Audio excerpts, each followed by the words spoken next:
permanently there for you.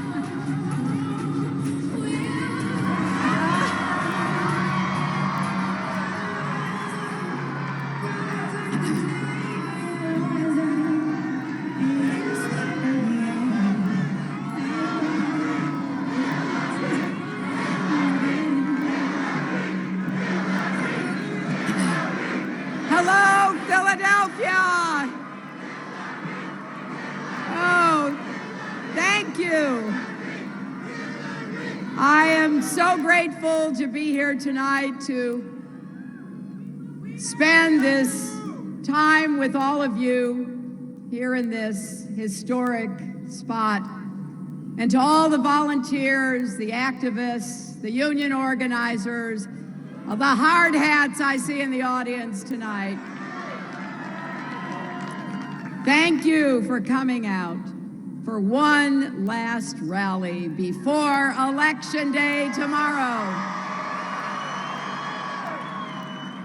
And personally, I am so happy to be finishing this campaign with my husband and my daughter by my side. We've been traveling across the country separately, trying to cover as much ground as possible and talk to as many voters as we can. But I'm really glad that we're all together tonight in Philadelphia with you. And how great was it to have John Bon Jovi and Bruce Springsteen with us? But in addition to all of that, what is so special for me is that we have our amazing President and First Lady with us, because for now nearly 8 years, they have served our nation with grace, strength, brilliance, and a whole lot of cool. And they have showed us again and again, as Michelle said right here in Philadelphia back at our convention, when others go low, we go high. I'm pretty sure, as they said tonight, that the best way to thank them is to do something really important tomorrow, to vote. Every single one of you and every person you know. Because as the President just pointed out, there is a clear choice in this election. A choice between division or unity. Between an economy that works for everyone or only those at the top. Between strong, steady leadership or a loose cannon who could put everything at risk.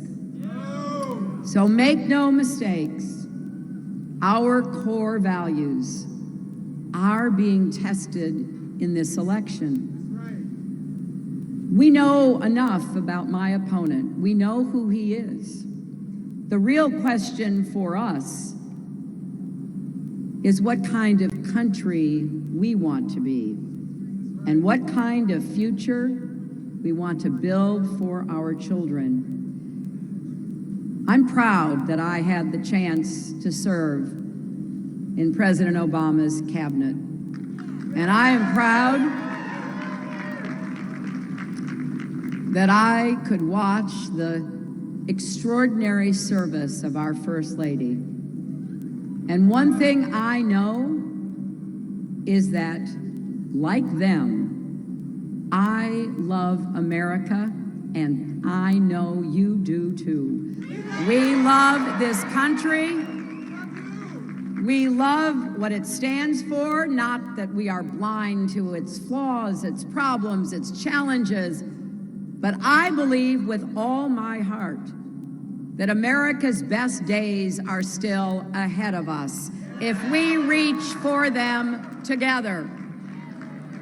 We choose to believe in a hopeful, inclusive, big-hearted America An America where everyone has a place, everyone's included, everyone has a chance to live up to their own God-given potential. There have been so many memorable moments in this election for me, and most of them revolve around the people that I've had the privilege of meeting. And last night, in Manchester, New Hampshire, I had the honor to be introduced by Khizr Khan, whose son, Captain Khan, was killed serving our country in Iraq. Just as he did here at our convention, Mr. Khan again reminded us of the responsibility we all share to protect and defend our Constitution. You remember the story of Captain Khan,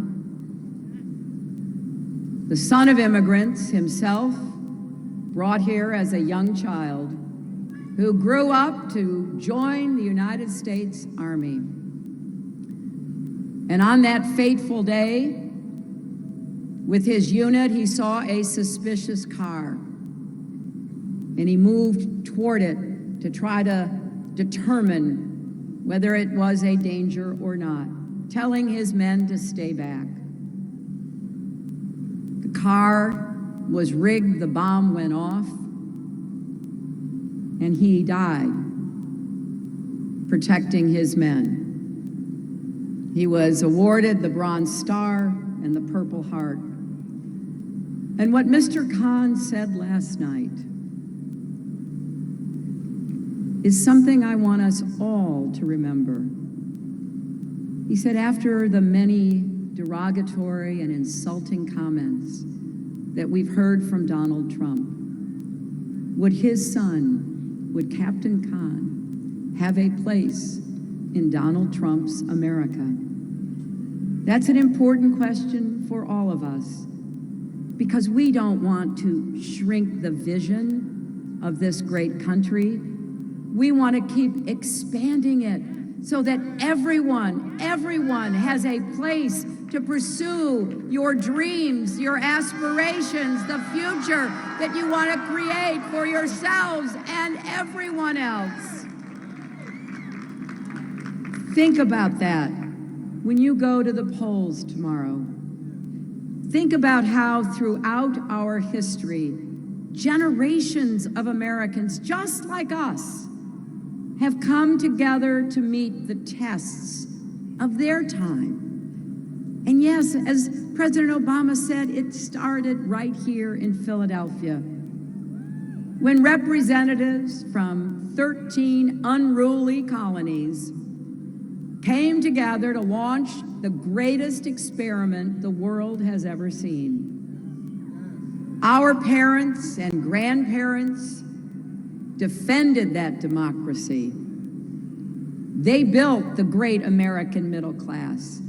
They marched for civil rights and voting rights, for workers' rights and women's rights, for LGBT rights and rights for people with disabilities. And tomorrow, we face the test of our time. What will we vote for, not just against? What will we decide is on the ballot? Because although my name and my opponent's name may be on the ballot, every issue you care about is on that ballot. If you believe that America thrives when the middle class thrives, then you have to vote. If you believe all of our kids should have good schools and good teachers no matter what zip code they live in, then you have to vote. If you believe college should be more affordable, you have to vote. If you believe we must reform our criminal justice system so everyone has respect for the law, and everyone is respected by the law, you have to vote. If you believe we need to protect our kids and pass common sense gun safety reforms, you have to vote. If you believe we must raise the minimum wage and finally guarantee equal pay for women, then you need to vote. Now, you know, every time I say that last part about equal pay for women, my opponent accuses me of playing the woman's card. Well, you know what I say. If that's playing the woman's card, then deal me in. So it is not just my name or Donald Trump's name on the ballot tomorrow. Every issue you care about is at stake. And that is just the beginning, because we have to bridge the divides in our country. I regret deeply how angry the tone of the campaign became. Not your fault.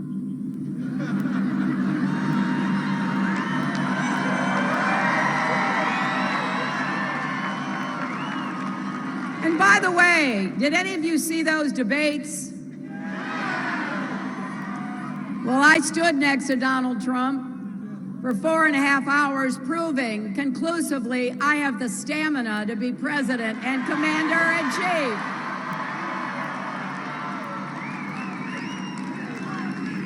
But I have to say,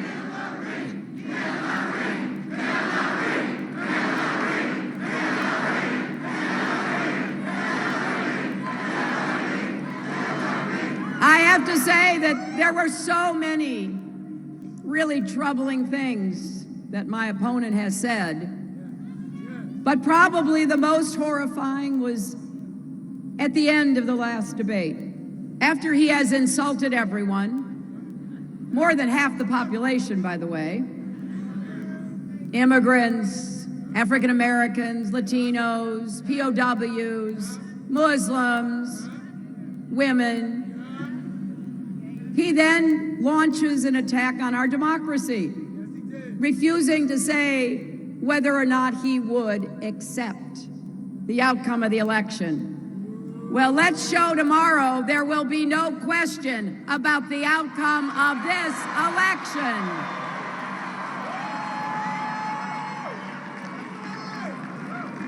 But I also want you to know I will be a president for all Americans.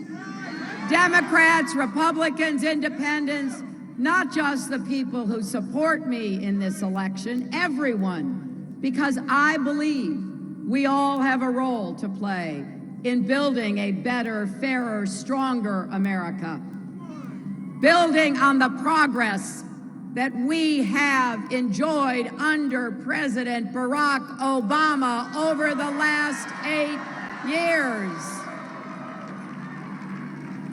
I am not going to let anybody rip away the progress we've made and turn the clock back, sending us back in time where people are free to question the foundation of our country. What our founders here did, you know, they did not agree on everything, in case you haven't remembered. There were lots of contentious arguments, but they saw a higher purpose, and they came together. That's what I want us to do. And we can take the first step tomorrow. Please make a plan to vote. Pennsylvania, it all happens tomorrow.